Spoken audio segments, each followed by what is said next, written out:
Hey we go अस्सलाम वालेकुम and welcome to React King. मेरा नाम है तंजील और आप देख रहे हैं मेरा YouTube channel react king. So guys, कल से एक फिर से तनाव जो सा बढ़ रहा है पाकिस्तानी और इंडियंस के दरमियान, इंडियन मुस्लिम्स के दरमियान, और वो शिहाब चातुर को लेके। शिहाब चातुर के बारे में अपडेट आई है कि वो तो ईरान में पहुंच चुके हैं और तेहरान में लैंड कर चुके हैं और वहां से आगे अब उन्होंने अपना पैदल सफ़र शुरू किया है। पाकिस्तान का उनका 3 दिन का ट्रांजिट वीज़ा था, मतलब 72 आवर्स का। तो उसको लेके कोई शाही इमाम ने कोई स्टेटमेंट दी है और जो कि काफ़ी ज़्यादा गर्मा गर्मी का बायस बन रही है। तो मुझे तो बिल्कुल यकीन नहीं आ रहा था इस बारे में कि शाही इमाम ने कोई इस तरह की स्टेटमेंट दी होगी, लेकिन अब ये शाही इमाम का एक वीडियो बयान मेरे सामने है। तो चलते हैं वीडियो को सुनते हैं और उसके बाद बात करते हैं कि शाही इमाम ने क्यों ऐसा कहा और क्या है इसके पीछे रीज़न। तो चलते हैं हम अपनी वीडियो की तरफ, लेट्स चेक इट आउट। तो वहाँ के उलमा और आवाम जो है दीनदार लोग, उनसे माफ़ी के साथ कहना चाहता हूँ कि आपकी हुकूमत बददियानत हुकूमत है। और शहाब चतुर का जो हज खराब किया पैदल, आप सोच रहे होंगे पैदल कैसे खराब किया। इस नीयत के साथ चला कि केरला से मक्के पैदल चलना है।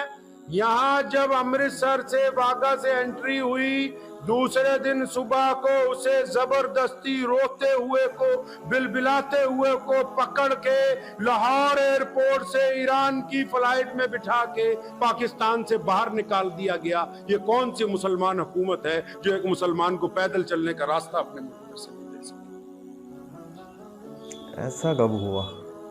ऐसी हुकूमत होती है। इसको बोलते हैं कि डींगा हक हाँक लो इना को जिनिया। असि न्यूक्लियर पावर अभी बंदा है कि तोड़े को पैदल नहीं कट होया। शर्म ना डूब के मर जाओ।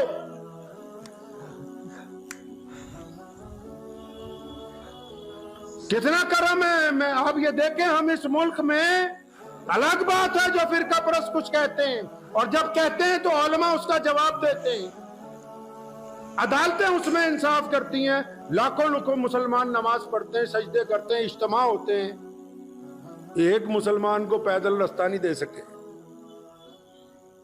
एक उसका कसूर क्या है जी कि वो भारत में पैदा हुआ,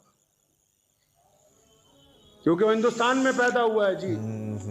काश के हिंदुस्तान की भारत की सरहदें ईरान तक लगी होती तो आज ये बंदा खैरियत के साथ चलता हुआ मक्का मुकरमा अपनी उम्मीद, और जो उसने अल्लाह ताला से अपनी उम्मीद दिल लगाया कि मैं पैदल वहां तक पहुंचूंगा, आराम से चला जाता। तो इस हुकूमत ने क्या बेईमानी, इस बेईमानी में सिर्फ पाकिस्तान एम्बेसी के अफसरान नहीं, शहाब चतुर टीम के कई गद्दार शामिल हैं जो चतुर के नाम पर बिरयानियां भी खाते रहे, जेबें। ये बहुत बड़ी स्टेटमेंट है और मुझे नहीं लग रहा कि मतलब कि मैं क्या बोलूँ इस चीज़ में, कि मतलब कि एक जिम्मेदाराना स्टेटमेंट मुझे नहीं लग रहा है बिल्कुल ये, कि मतलब कि शाही इमाम शिहाब चातुर के साथ वाले लोगों पर जो सा इतना बड़ा स्टेटमेंट दे रहे हैं। भी गर्म करते रहे और बाद में घड़ियाली आंसू रो के मुसलमानों को दिखाने भी लगे। क्या ये आफिया किड्स स्कूल के ओनर की बात कर रहे हैं? गिनती के चंद ईमानदारों को छोड़ के जो सारा दिन धोखा देते हैं, बिल्कुल जैसे रसूलुल्लाह ने गेहूं की बोरी में हाथ डाला, नीचे गीला गेहूं था।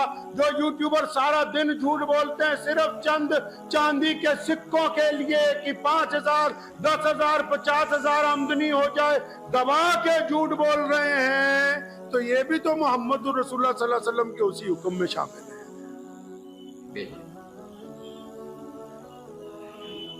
धोखा किया उस मजलूम के साथ, यहां से कहा कि तुम्हें वीजा दे दिया है, और उस धोखे में शहाब चतुर टीम के लोग, हम जाएंगे अभी पंजाब पुलिस के डीजीपी के पास, जिन्होंने धोखा दिया वो ये ना समझे कि वो बख्शे जाएंगे। एक एक बंदे का नाम, उसके सारे फोन, उसकी डिटेलें, सब कुछ कहेंगे हम अपनी हुकूमत को कि इकट्ठी करके पता करो किस किस ने बेईमानी की है। अगर लाहौर से ईरान बाई एयर ही जाना था तो यह कौन सी इतनी मुकद्दस जमीन है लाहौर की कि हम अमृतसर से ईरान नहीं जा सकते थे।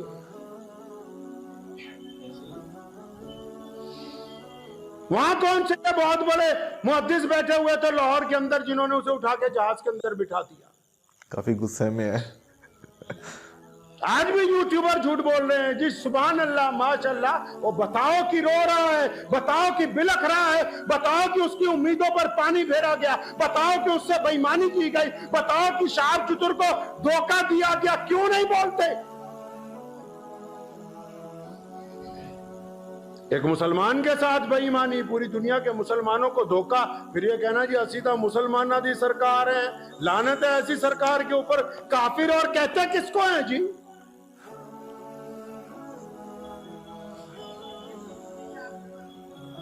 उम्मीदों पर पानी फेरा, जबरदस्ती की, और ये 3-4 ठेकेदार बदमाश जो साथ में लगे हुए थे, जिनकी पोल इंशाल्लाह जल्दी खुलेगी, जब यूट्यूबरों के आगे जाके जी हमने ये किया जी, हमने वो किया जी, ये हमारी ऑडियो जी, ये वहां का सबूत है जी, जिन्होंने बेईमानी करके ये साजिश रची। क्यों भेजा हमारे मुल्क के एक आदमी को धोखे से पाकिस्तान? अगर उसने रास्ता देना ही नहीं था, अगर वो उसको पैदल ताफ्तान तक पहुंचा ही नहीं सकते थे, अगर वो अपने मुल्क में, हमारे मुल्क में 3000 किलोमीटर चला वो बंदा, केरला से लेके अमृतसर तक, कदम कदम पर तमाम मजहबों के लोगों ने, मुसलमानों ने तो करना ही करना था, तमाम रियासतों की हुकूमत ने इस बात का ख्याल रखा कि चतुर आराम से गुजर जाए, चतुर को तकलीफ ना हो कि एक बंदा हज करने के लिए जा रहा है, तुम उसको चंद किलोमीटर अपने मुल्क में चलाने के बाद ज्यादती करते हो और फिर ये कहते हो कि मुसलमान है। मैं वहां के भी उलमा से, जो दयानतदार लोग हैं, उनसे गुजारिश करूंगा कि जो बेईमानी कर रहे हैं वहां बैठ के, इनकी पोल खोलिए, कम से कम पता लगे कि हक पसंद कौन है, बेईमान कौन है। बहुत बड़ा स्टेटमेंट आई है, मेरा ख्याल में इतना ही है।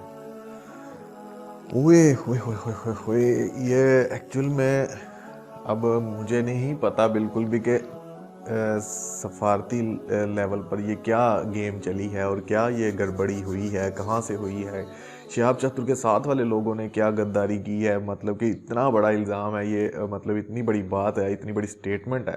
वाकई ये दो कंट्रीज़ के मुसलमानों में आपस में मतलब कुछ ना कुछ गर्मा गर्मी होनी थी इस वजह से।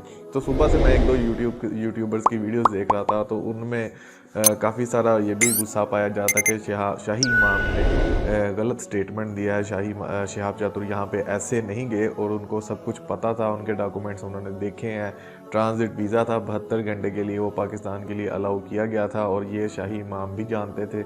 मतलब इस तरह की सारी स्टेटमेंट मैंने वहाँ पे देखी है, सुनी है सॉरी। तो अब आई डोंट नो के मतलब कि यार वो तो ठीक है, पाकिस्तानी गवर्नमेंट तो मुझे भी नहीं पसंद बिल्कुल लेकिन अब क्या करें, पाकिस्तानी गवर्नमेंट है तो बर्दाश्त करना पड़ता है। लेकिन मुझे बिल्कुल आइडिया नहीं है कि ये इस तरह का रिएक्शन या इस तरह की बातें इस तरह का क्यों फैलाया गया या इस तरह की क्यों गलत इन्फॉर्मेशन बताई गई। अगर शाही इमाम को इससे छुपाया गया और ये इस तरह के, इनके ओबियसली कोई साथ वाले लोग ही होंगे जिन्होंने इनको गलत गाइड किया और कहा कि लंबा वीज़ा मिला, लेकिन वो एक ट्रांजिट वीज़ा था जो कि 72 आवर्स के लिए था। और ये सिर्फ और सिर्फ इन दो मुल्कों के, हर एक मुल्क के अपने रूल होते हैं और इन दो मुल्कों के दरमियान एक मायदा हुआ है और ट्रांजिट वीज़ा का वो 72 आवर्स का है। तो वो मुझे नहीं पता अब क्यों नहीं दिया गया या क्यों इस बात को छुपाया गया। और वो डेफिनेटली इस बात पे राइट हैं कि अगर लाहौर से ही उन्होंने ईरान या ताफ्तान बॉर्डर पर जाना था तो ये अमृतसर जो इंडिया के जहाँ पर वो ठहरे हुए थे 3 माह से, तो वहाँ से आप डायरेक्ट भी जा सकते थे। तो ये ही 2-4 दिन जो से उन्होंने पाकिस्तान में रहे, तो इसकी कोई ख़ास ज़रूरत भी नहीं थी फिर। मतलब कि अमृतसर से भी वो डायरेक्ट जा सकते थे, फिर लाहौर से होते हुए क्यों एयरलाइन पकड़ी और फिर वो तेहरान पहुँचे। सो ये एक बहुत बड़ी कन्फ्यूजन है और पता नहीं ये कब सोल्व होगी और कैसे सोल्व होगी। मैंने तो सुबह शहाब चतुर की एक वीडियो भी देखी थी, उसमें शहाब चतुर काफ़ी खुशबाश नज़र आ रहे थे और किसी कमरे में बैठे हुए थे और मलयालम लैंग्वेज में यूज़ कर रहे थे और उसमें ही सब कुछ डिटेल बता रहे थे, इंटरनेट का कोई प्रॉब्लम बता रहे थे साथ। तो आई डोंट नो अब कैसे ये सॉल्व होगी और ये फाइनली ये शहाब चतुर ही ये प्रॉब्लम सॉल्व कर सकते हैं। सो उम्मीद है, दुआ है कि अल्लाह ताला उनकी मुश्किलें आसान फरमाए। और ये जो सी बीच में गलत फहमी एक पैदा हो चुकी है, जैसा कि आप सब लोगों ने देखा ही होगा यार, लाहौर में उनका कितना ज़बरदस्त जो सा वेलकम किया गया था, ऐसा वेलकम कहीं पे भी नहीं किया जाएगा, ना किया होगा किसी ने। लाहौर में बहुत सारे लोग वहाँ पे इकट्ठे हो चुके थे।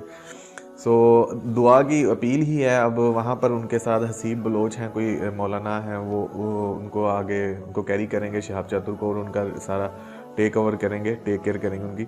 सो उम्मीद है, दुआ है वो खैर खैरियत से अपने सफ़र पे पहुंच जाए, क्योंकि वक्त उनके पास बहुत ज़्यादा कम है, और टाइम पर पहुंचे और हज बैतुल्लाह जो सा वो अदा करें। तो होप सो आपको वीडियो अच्छी लगी होगी। अच्छी लगी है तो लाइक और कमेंट करके ज़रूर बताइएगा। मिलते हैं हम नेक्स्ट वीडियो में। और हमने हाँ, किसी वो सुबह शहाब चातुर की लैंग्वेज में कोई बंदा ट्रांसलेट करके कोई इन्फॉर्मेशन देना चाहता है तो वो मुझे काइंडली ज़रूर कमेंट बॉक्स में बताइएगा। तो चैनल को सब्सक्राइब कर दीजिएगा। मिलते हैं हम नेक्स्ट वीडियो में, तब तक के लिए अल्लाह हाफिज़।